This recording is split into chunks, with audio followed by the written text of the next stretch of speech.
Facts.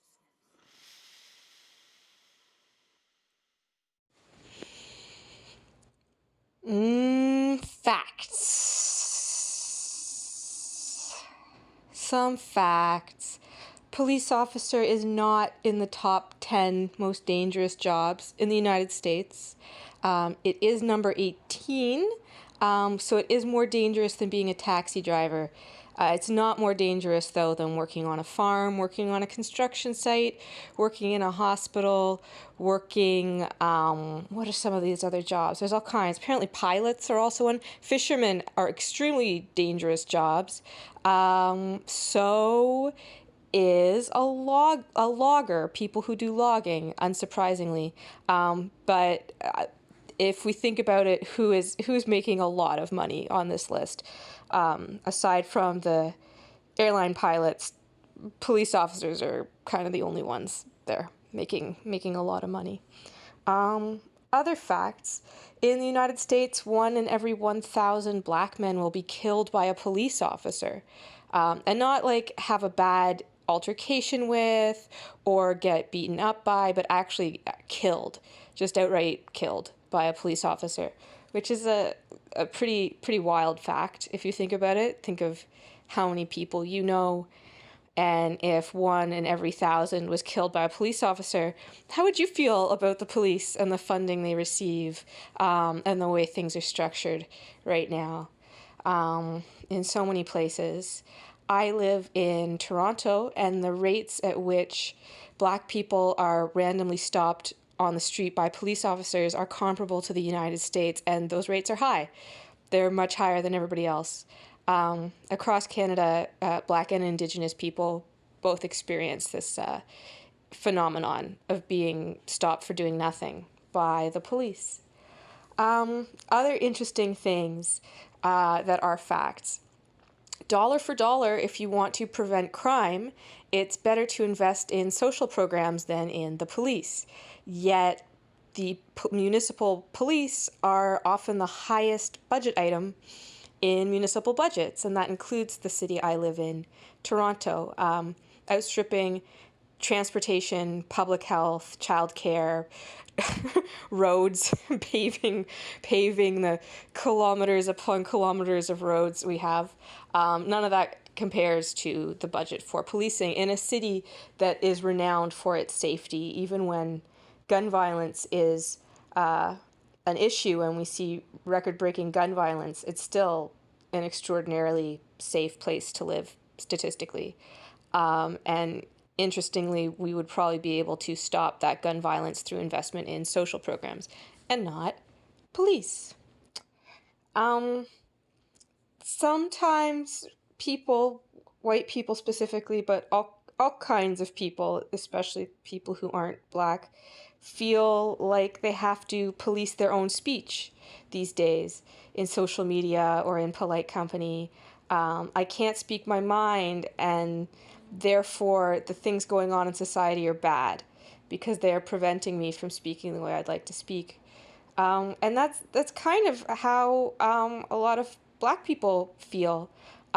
Very often they're told to be careful of the way they speak when they've been abused by the government or the police or the school system or the hospitals or any other structure that is supposed to help us, and that many of us have high opinions of. So very often black people are feel that they need to monitor and police their speech in order to get positive results. I don't think anybody should be forced to monitor and police their speech out of fear, but I mean, it's always interesting to notice when we have to be careful and choose our words, as happens so often in life. But the circumstances under which we must choose our words can say a lot about the circumstance we're in. And it's not all bad to have to think about the words you choose. It means that you are aware of the environment that you live in. It's probably only bad when you are truly oppressed as a result of the circumstances that lead to you having to choose your words carefully. And very often, people, for example, white people, will feel that they are being extremely oppressed by the thought police who are preventing them from making hurtful statements that other people describe as, say, racist or misogynist, or, put in your adjective there. But what's happening is that sometimes it's good to take a step back and think why this person would think that these statements are racist or misogynist or whatever. And we live in such an amazing time. You can look things up on Google, and it's painful. It's painful to hear or to read, rather, a blog post or a piece of text by an extremely cheerful seeming person who simultaneously also seems to be like judging your very being.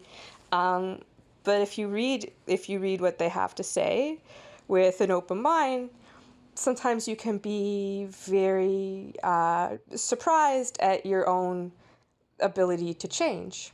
And nobody's perfect. It's always a process of growing and changing, and something that might feel like just enough to one person and might in fact be, like a huge quantum leap in their awareness and solidarity. For somebody else, it feels like clearly not enough, and that person can do more. And the other person could probably do more too. They just might not be there yet. I know I'm not at the place where I can do a lot of things. It's really embarrassing and unfortunate, and that's where kind of the tension between the systemic and the personal exists. There are beliefs I hold that I don't even realize I hold that are a result of sort of an enculturation over a lifetime that supports my privilege. But then and that's systemic, but then there are the things that I'm choosing to not examine inside myself, or perhaps having them pointed out to me. I treat that act of pointing out my own prejudice to me by a third party as an insult rather than a learning opportunity. That's hard. It's really hard to get over that insulted phase. But that's kind of a great way to learn that feeling of shame. I do believe that's the adaptive part of shame. A lot of people are really proud to say they don't feel shame ever, and that's a thing. But shame is pretty useful, like anxiety or anger or anything else, if it can move you to act, especially act in a way that is positive and helpful to yourself and to others, ideally. Donald Trump has no shame, so it's pretty good for him. I'm not sure how good it is for the rest of us, but there are some people who truly believe that he is divinely sent by God to make the world a better place. And I guess that those feelings, I'm just trying to understand. I think if you want to be able to change people's minds, you have to understand where they're coming from. I mean, sometimes you get lucky and you say to somebody, "You're racist." And they're like, "Oh, I feel that. I don't like that feeling. What am I doing wrong? Am I doing something wrong, and what is it? Because I'd like to change." Sometimes you get lucky, but most of the time people hear that and are like, "Fuck you, I'm great." And if you want to get to them in a more direct and easy way, you have to go through that really difficult process of trying to understand, like, what are they thinking? What do they want? And how can I communicate to them in a way that isn't insulting or condescending so that they hear it? That's a really impressive trick. And sometimes I think for some people sometimes I work for like a very wealthy and successful and famous artist, and he's like a very tall, handsome, older white man. And he's able to have conversations with other,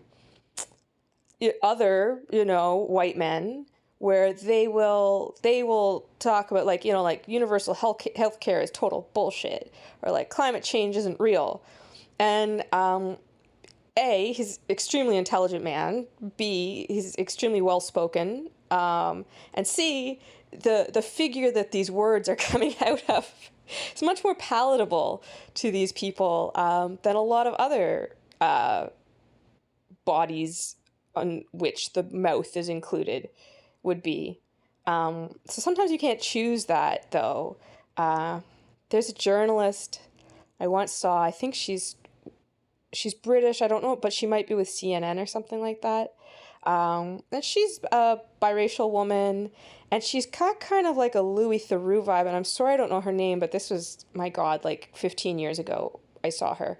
And she just like goes into situations where she talks to like actual Ku Klux Klan members, and they kind of can't deal. They can't deal with it. Like they're actually talking to her, and she'll ask them questions, and they're so disarmed that they're sort of like, just like, talking like a regular person would, and occasionally sort of dumbfounded at their own belief system. And it was incredible to watch. Like, that is truly, I hate like using the cultural term Jedi, but that's absolutely like Jedi mind tricks this woman has, where she fully, it's being able to empathize completely while maintaining a professional and emotional distance from people whose ideas and attitudes are abhorrent and dangerous. And that, just like, what an incredible gift to have that. I think it can be cultivated, although I do think most of the people who are very good at it were born with it to a certain extent, and then, nature, nurture, life experience, they learn how to have conversations where all of a sudden like people with really dangerous ideas come to question those ideas that they held in the first place. That's a life goal for me. Although I went to a protest on the weekend in Toronto because there is a young woman, who fell to her death after the police were called on a mental health call.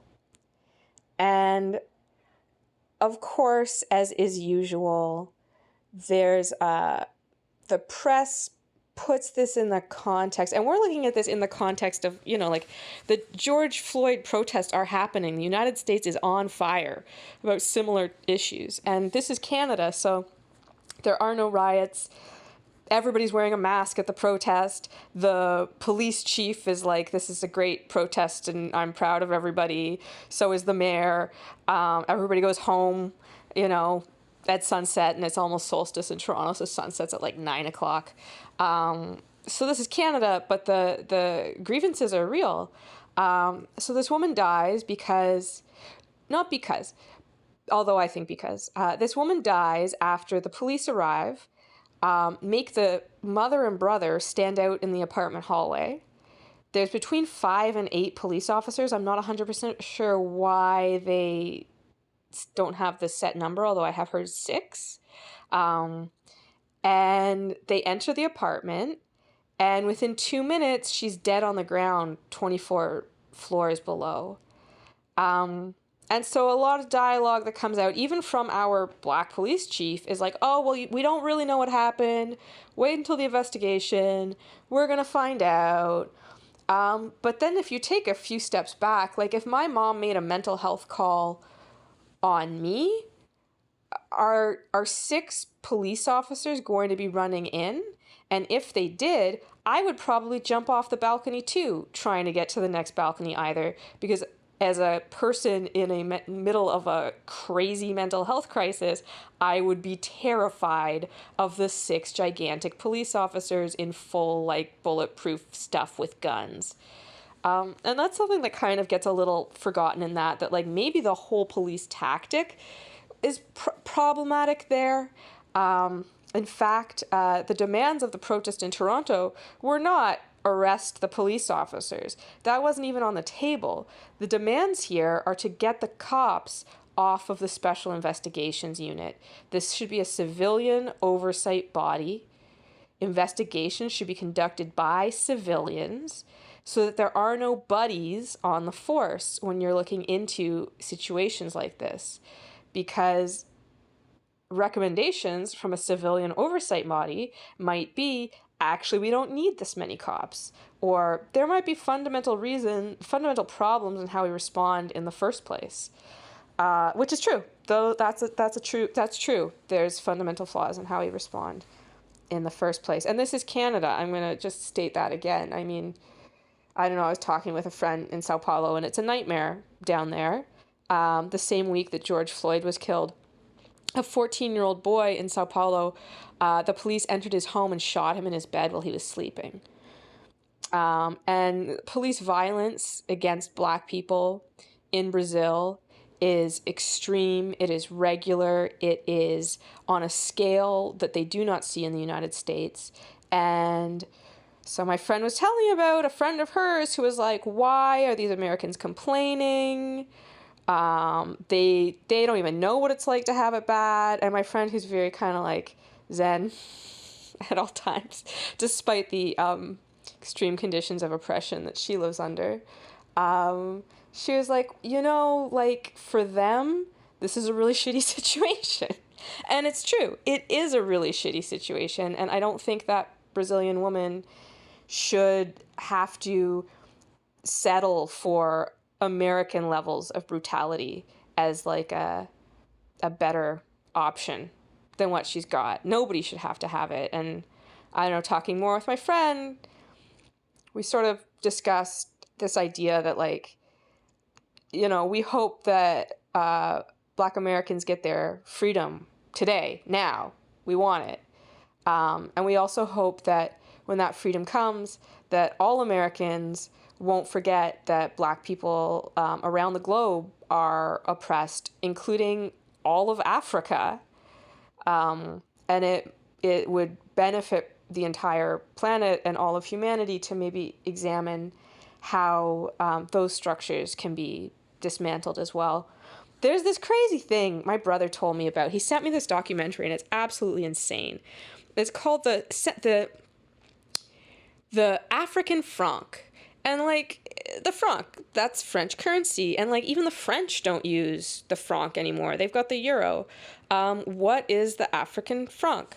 And what it is a unit of currency imposed on almost all of West Africa, so all of the former French colonies, that is, the rate is set by France, not the EU even. France sets the rate, and the reason they do this is so that they can buy West African resources at a reduced rate, because they also get first dibs on all the resources based on the totally insane economic agreements that they forced on all of these West African countries.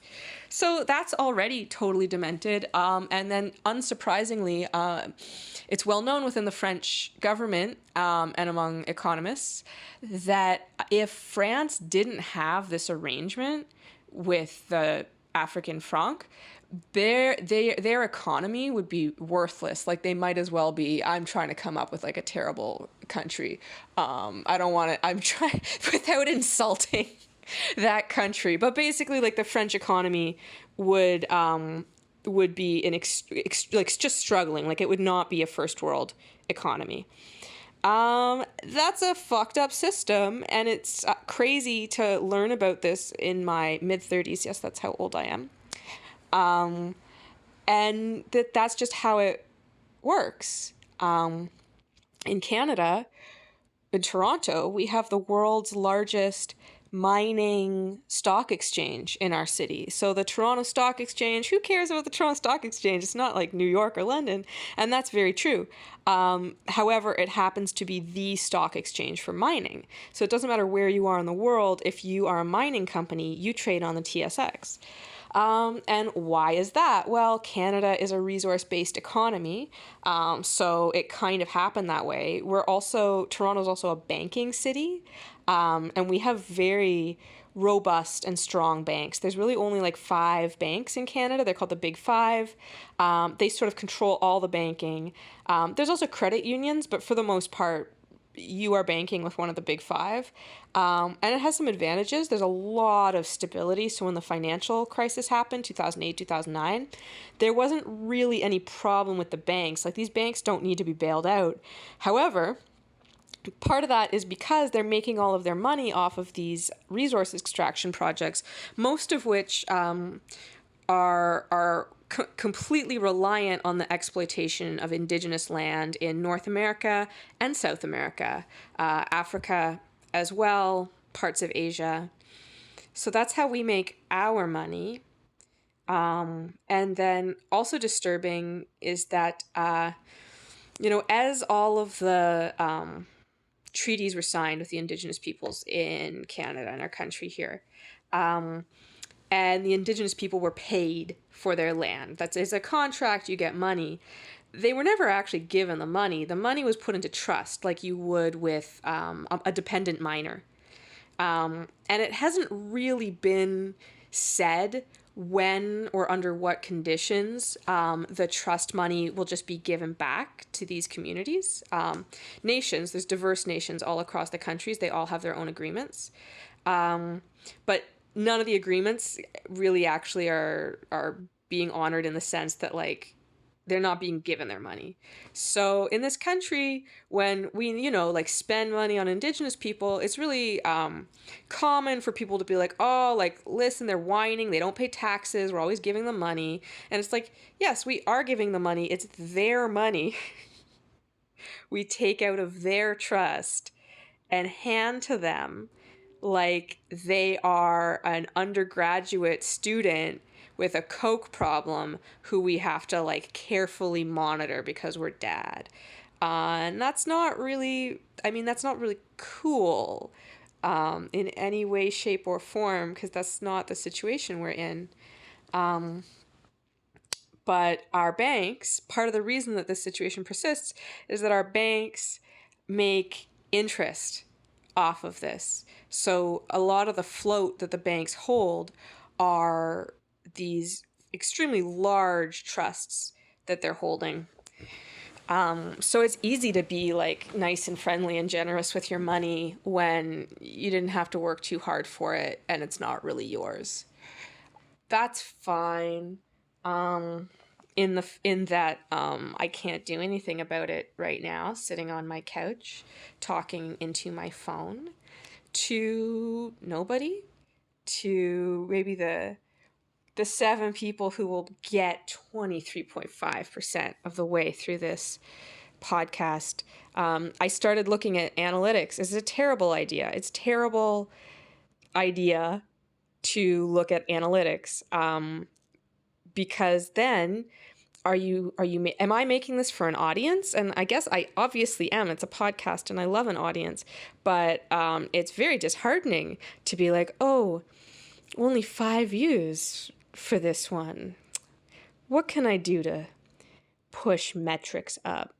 But that's also our world, where we're always trying to push metrics up. And I like to abandon those feelings and those sentiments, but as a friend of mine said to me once, oppressed peoples don't have the luxury of just not being on social media. And then I also wonder with that too, it's like, that is absolutely true, especially if you want mainstream exposure. And I think with things like exposing police brutality, you absolutely have to be on social media.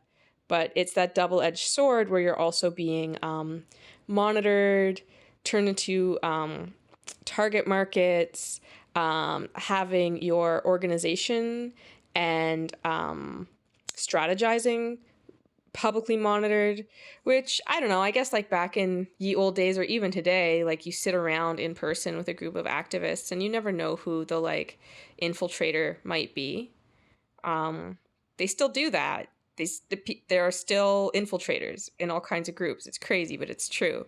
The Chinese state sends infiltrators to like student unions all across Canadian and American universities to discredit and harass Tibetan and Uyghur students who are participating in student politics. It's insane, but it happens. And it's a very cost effective. And they can. And it's a simple thing, but what an easy way to get rid of your oppressed opponent.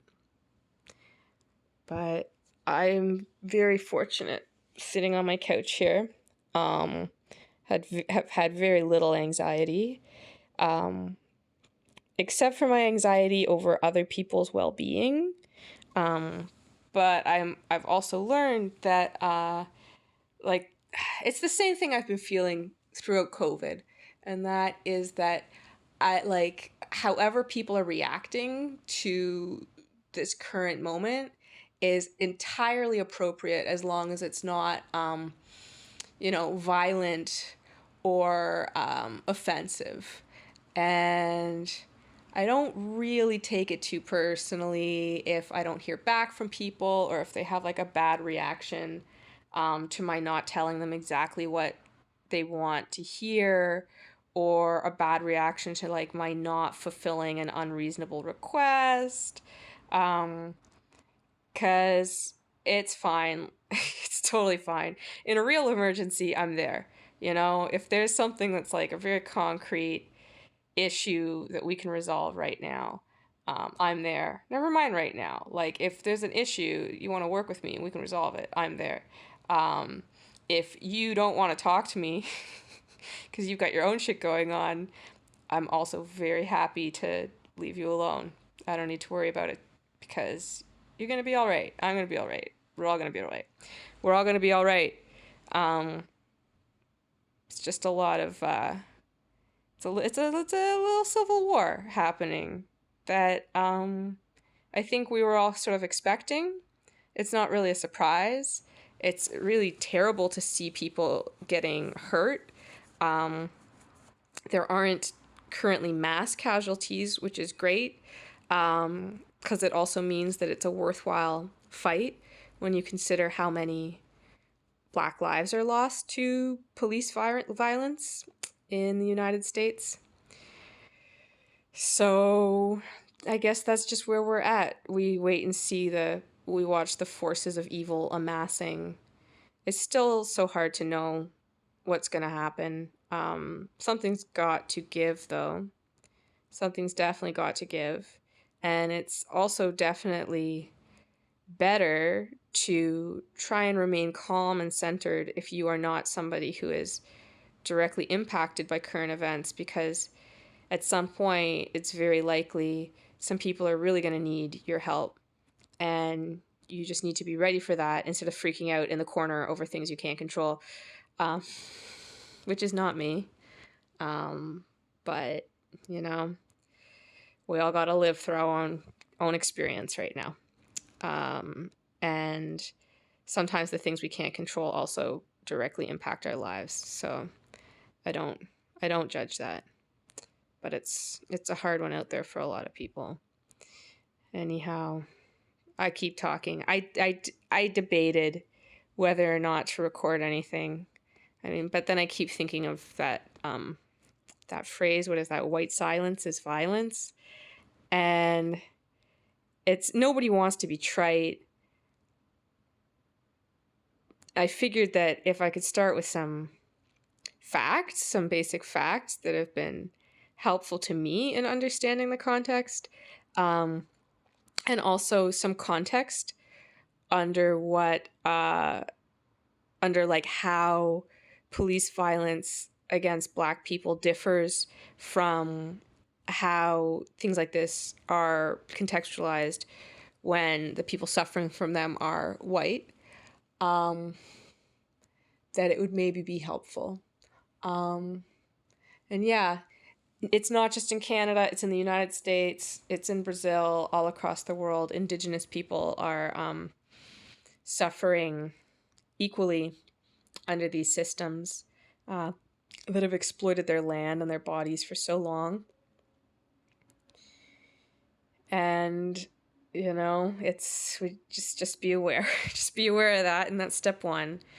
And step two is examining where our priorities as a society are in terms of where our money is spent. And also the other part too is to try and examine the ways that we live our lives personally that reinforce these systems of oppression, which are terrible. All right. I'm going to drink some water.